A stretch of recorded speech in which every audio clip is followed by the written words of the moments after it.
Yes, no, I was out and I was at a friend's meal. It was a Greek taverna. There was a lot of meat left over. I don't waste not, want not, very much my policies, you know. I thought, why not just get a little doggy bag together? There's nothing wrong with that, is it? I've always got a couple of carrier bags in my pocket, you know. Again, recycle. You don't want to spend a penny in a shop.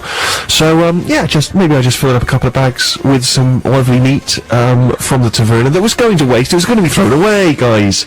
So anyway, as I came out of the restaurant, there was a casino opposite. Now, you know what, me and casinos, we've had a couple of run-ins in the past. It's been a bit awkward. But anyway, it seems that our differences are behind us, and now I'm welcomed into casinos with open arms. Previously, I'd been barred. So I thought, I'll just pop in, have a little sort of tipple. Is that right? A little flutter, a little flitter, a tumble, a little whatnot, and popped in. Of course, checked in the coat, forgot, of course, I had a giant bag of meat under my arm.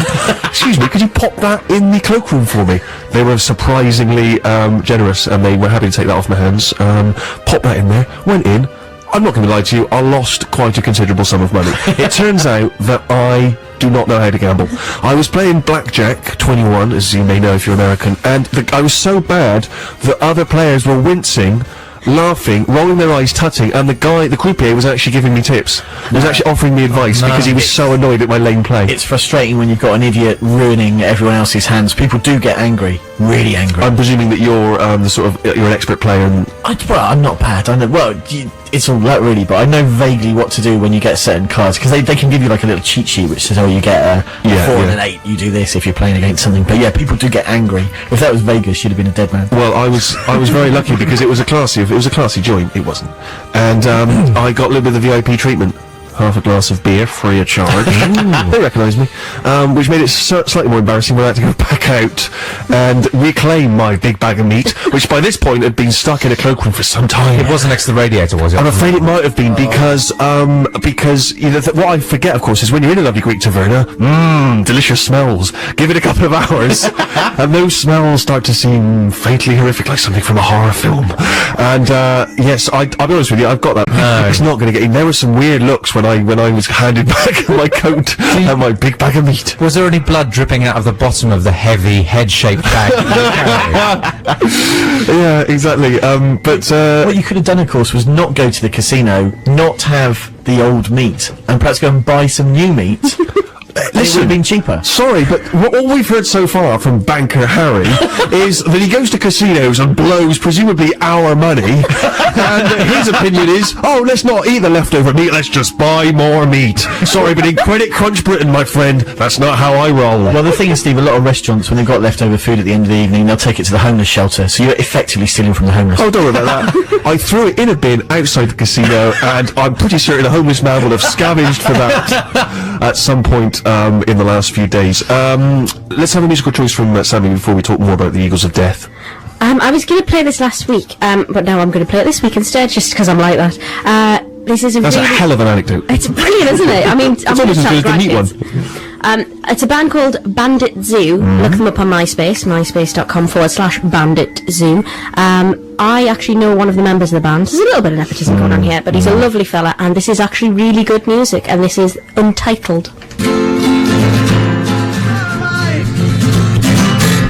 Sammy's musical choice on this week's Steve Show. Nice to have a bit of feel-good, isn't it? That was Bandit Zoo with the song Untitled from the album Primary Colours. Thank you very much indeed, it was lovely. I'm ashamed and embarrassed because I don't think I've introduced Tony Dan, who's made a welcome return to the show. Hi there. For 09. Probably generally, I think, regarded, certainly by me, as the least popular of the gang. A lot of that to do with his frequent absences. Yeah. Mysterious absences, we never really know where he is. What am I up to? What are you What doing? do you think I'm up to? My suspicion is you have been unable to get out of the bath again due to your tremendous tininess. Well, my girlfriend dropped a spider ladder in there, you know, sort of thing. Right, yeah. Obviously, I'm battling with my eight-legged friends to try and get out of there. They usually win. So that's right some of the time, but not all the time. Well, thank you very much for coming back. Before we move on, and before we put meat to one side, I should just say that later on we'll be, last week we were previewing the big musical songs that are the artists, I should say, that are being forced on us this year by the various labels. Well, this, later on today, in today's programme, we will be previewing some of the big movie releases with James King, film Know It All. But prior to that, I was playing that lovely record from Sammy me, and Harry mentioned that he's got some meat-related information as well. I mean, this is completely unplanned and unprepared. It just turns out that meat is playing a big role in all of our lives. Yeah, you're listening to Six Music. So my meat story is I was out last night with a bunch of friends, and my old boss was there, and he was telling me about his Christmas cheap meat plans. Okay, good. And what he's done in previous years, he goes down to Waitrose about 4 o'clock on Christmas Eve to try and get discounted turkeys, geese. This year, he was looking after the kids, so he sent his wife down there. She got there an hour early at 3 o'clock. So she's picked up this goose that was half priced from 80 quid down to 40 quid. And she phoned up, she said, should I just get it? He says, no, you'll get it cheaper than that. Just walk around for an hour. So she's walking around Waitrose with this goose in a trolley.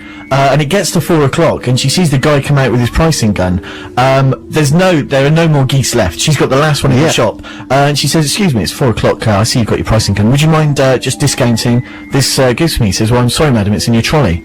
She says, oh, right. She says, was there anything we can do? He says, well, if you'll take it out of your trolley, I'll discount it for you. So they had to go back to the empty freezer where the geese had been. She had to take the goose out, kind of protect it from other customers, while this guy shot it with a gun, put it down to 16 quid. Oh, that is some sweet, sweet meat. So, I mean, she's playing chicken with this goose to get it so no one else gets it. She gets to the checkout, and the guy puts it through the till, and it sets off a huge alarm, because you can't have a £16 goose for an 80 quid goose for 16 quid. Of course. So all the alarms go off. The manager comes over. He says, well, this looks a bit odd, madam. I'm going to have to speak to the meat reducer. So pulls this guy over, says, look, this £16 goose, is this right? He says, yeah, it's 4 o'clock Christmas Eve. Brilliant. She's off home with the goose. Have a lovely time. This is well worth knowing, isn't it? Ooh. I wonder if it applies at any other times of the year. I'm presuming it's only Christmas Eve. Yeah, I think so. But any major supermarket, I think if they've still got stuff left at 4 o'clock, your quid's in. It's supply and demand, though, isn't it? Think of Easter eggs. That's coming soon. Yeah. You have to get them well cheap. After Easter. Yeah. Yes, not working quite as well. Listen, I'm wondering, because you know me, I love a bit of discounted anything. Yeah. I'm wondering if there's any listeners out there with some similar discounting tips. Where can I get a bargain? How can I get a bargain? You know, it's not music related, so probably best that you don't get into because the music nerds will be up in arms. Forget it. Ignore what I said. Bye. BBC Six Music. Paul Weller's 1994 acoustic Little Gem Wildwood, as remixed by Portishead, and available on the reissue of the Wildwood album. But you're hearing it there with the original scratches from my 7-inch copy, just raiding the old 7 inches earlier today. The Six Music fans will be loving that. They'll be absolutely ecstatic. Prior to that, we heard Elsie May and a tune called Do You Really Want to Rescue Me? And she was one of the lesser-known divas that formed part of James Brown's review. In the 70s, Steve Show's Six Music with me, Steve Richards. Still to come, we'll be talking to James King. He'll be previewing some of the big movie releases of 2009. Earlier we heard from Eagles of Death Metal, and I like the band, and the new album is quite good fun, but it's confused me because I'm sure lots of people have mentioned this already, but the band name doesn't quite reflect the sound. I was expecting, I think, something much harsher, much more aggressive, possibly even some death metal. But it's a kind of scuzzy, bluesy rock and roll sound that's good fun, but it's not death metal. I'm wondering if it's going to turn off certain potential fan base. Yeah, bizarrely, I went to see the Strokes in Vegas a few years ago. Didn't have a ticket, managed to blag my way in, and got in halfway through the support act, and it was the Eagles of Death Metal, but I didn't know who they were. They played, I thought, oh, this is lovely, this is very nice. Went to the merch stand afterwards. Who was that? Eagles. I should make that clear, that's the merchandise stand, not some stand that I set up at major record events. Selling Six Music badges. Exactly, yeah. Although, note to self, not a bad idea. Credit Crunch Britain. But yeah, found out who the band was and was just a bit taken aback. So I'd read about them, hadn't heard them, and yeah, my image of them was very much different to what they were. Well, it got me thinking, but also, I love to involve you guys, and I love whatever we're involving people in to be somehow music related. And I was thinking there's quite a number of bands which in the past have been confusing to me because of the band name. I've never quite known what to expect. For instance, for many years, Electric Light Orchestra. Yeah. I used to see some of those 7 inches lying around the house at home. Just thought, oh, it's not for me. Yeah. It sounds like it's an orchestra. Yeah. Presumably, it's probably a bit airy-fairy, possibly some classical music. Who'd have known? Orchestral Manoeuvres in the Dark. Orchestral Manoeuvres in the Dark, exactly. There's very much number 2 on that list. For instance, I've rarely been listening to much Hootie and the Blowfish. because I don't. Is Hootie in the band? I don't even know what sound the Blowfish make. I've got absolutely no idea. It's dark and cold at the moment. I thought I'd cheer myself up. Went to the dusty corners of Dan's collection. Got out a bit of Joy Division. That'll be fun. Oh, hang on a minute. Yeah. Wait a second. Worse than ever. Yeah. Worse than ever. Yeah. Rufus. Well, I just thought We Are Scientists. Bit thrown by that. Yeah, I wanted to have a serious explanation of scientific formula and so on and so on and so on. Ben Folds 5, there aren't 5 of them. I mean, that's just a misleading kind of mathematical conundrum. There was it when it was called the Ben Folds 5. There was No, there was never only ever 3 of That's why it them. was so hilarious. What is he like, Ben Folds? We should have asked him about that when he came in. I thought I might get a bit more scared by what Vampire Weekend had to offer. I know what you mean. That confused me again. That did Very frighten me when I confused. thought that's going to be terrifying. I'll put it on and I'll make sure I've got some friends around so I don't get too Exactly. scared. And then I get songs about commas. I'll lay off. I got songs about commas. Yeah.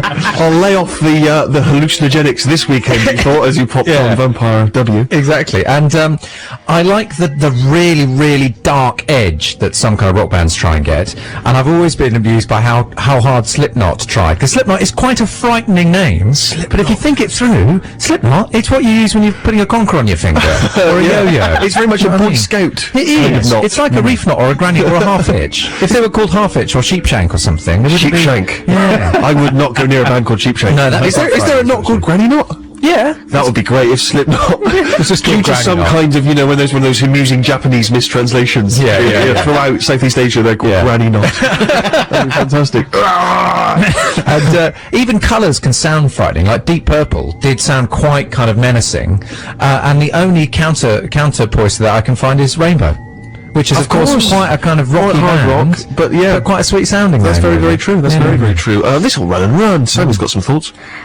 Again on the numbers note, Alabama 3. Have you seen them live? There's normally 10 of them. Really? Yeah, I didn't appreciate that because I'm quite cynical. You were furious. I thought I'd gone cross-eyed It again. was a week where you were only seeking out trios. You were furious. Oasis has always baffled me because it sounds like electric chill out and it's not.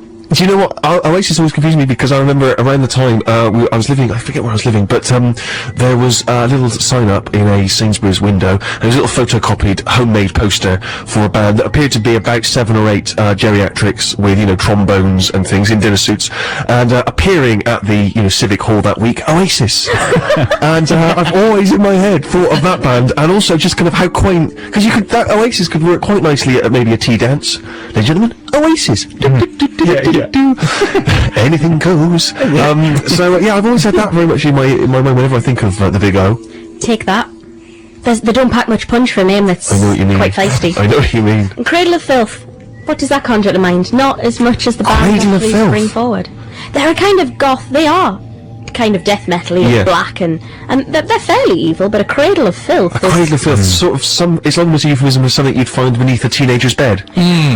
Which is probably very much the audience that they're going for. Yeah. Harry's got some big ones. Well, I wouldn't say that, but we opened the show with Smashing Pumpkins, quite a comical name, but Billy Corgan is quite a moody fella, so that was a bit disappointing. I always thought I'd be more intimidated by the Backstreet Boys than I was.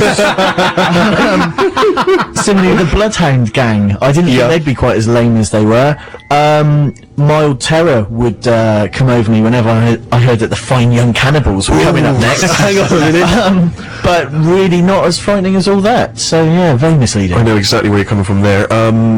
FYC and others, you at home probably have got, you're itching. Your text fingers are a buzzing, your emailing fingers, which are probably very similar to your text fingers, are equally flexing. Why not get in touch? Text us on 64046 or email stephen.c